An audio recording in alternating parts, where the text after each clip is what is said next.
Never be bound by other people's limited imaginations.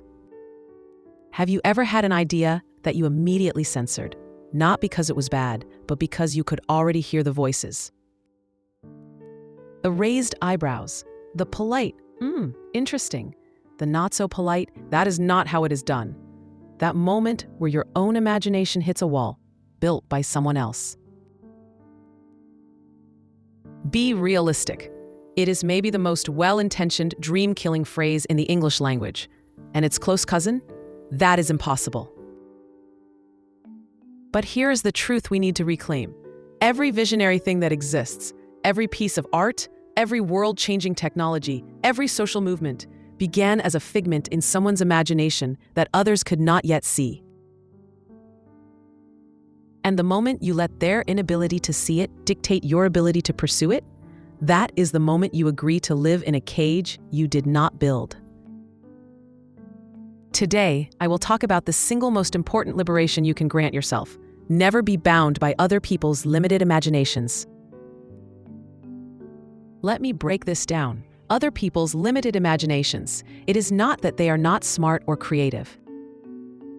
It is that imagination is a muscle, and for most people, it is trained within a very specific gym, the gym of precedent, the gym of what is.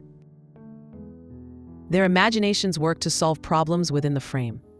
But world-shifting ideas, they change the frame itself. And to a frame-bound mind, a new frame does not look like innovation. It looks like a mistake. It looks like nonsense. Think about it. The people who imagined the telephone were told the telegraph was sufficient. The people who imagined human flight were told it was against God's will. The people who imagined a silent film, with dialogue, ludicrous, the record store executives who first heard the Beatles. Guitar groups are on the way out. Every single person who said we can do better was first met with, we have done enough. Their imaginations hit a wall. Do not you dare let that wall become yours. So how does this show up for you? It is rarely a dramatic no. It is subtler. It is the career path everyone says is secure. It is the way you are supposed to create art in a certain genre. It is the life timeline you are expected to follow. It is the practical choice that quietly euthanizes the passion choice. It is the feedback that waters down your unique voice into something more palatable, more already known. You start editing your dreams before they even hit the page. You become a collaborator in your own containment. Here is your first defense mechanism. Understand that no often means I cannot imagine. It is a statement about their capacity, not your idea's validity. When someone says, that won't work, translate it in your mind. I cannot currently envision a path for that. That is fine. They do not have to. You do.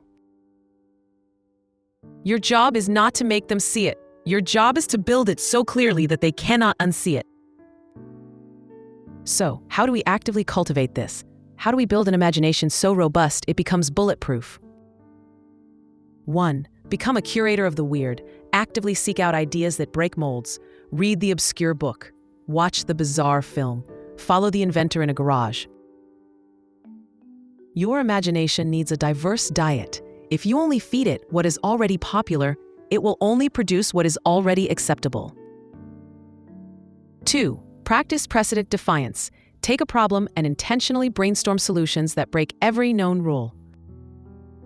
How would you solve traffic if cars, roads, and schedules did not exist? How would you tell the story without a 3-act structure? This is not about being impractical, but it is about finding the diamond in the rough of impossible thoughts. 3. Build your council of the unseen. This is your inner circle, not of yes people, but of people who also refuse to be bound. The ones who ask, what if, instead of why. Find your mentors, living or historical, who live this principle.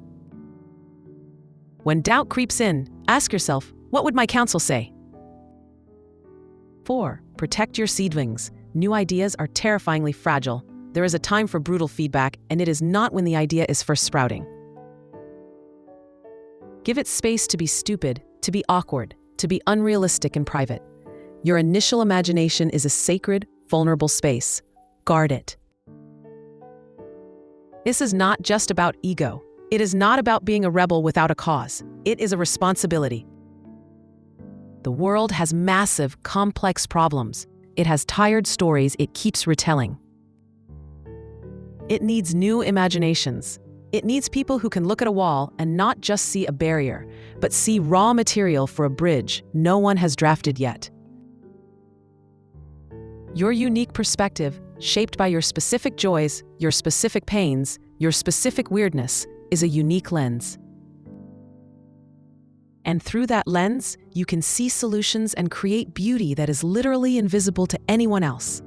To silence that is not humility, but it is a theft from the future. They will call your dream naive. Good. Naivete is just enthusiasm that has not been burdened by how things are. They will call it risky. It is. But what is the greater risk? Spending a life building a version of someone else's dream. They will say you are dreaming too big. The truth is, they are just imagining too small. So start today. Look at that idea you shelved. Listen to that quiet voice you have been shushing. That is not just a whim. That is your unbounded imagination knocking on the door of reality, and it chose you as its architect. The world needs what you see. Do not you dare let someone else's blindness become your prison. Build what only you can imagine. Your imagination, your rules, your legacy. Be free and take care. Bye for now.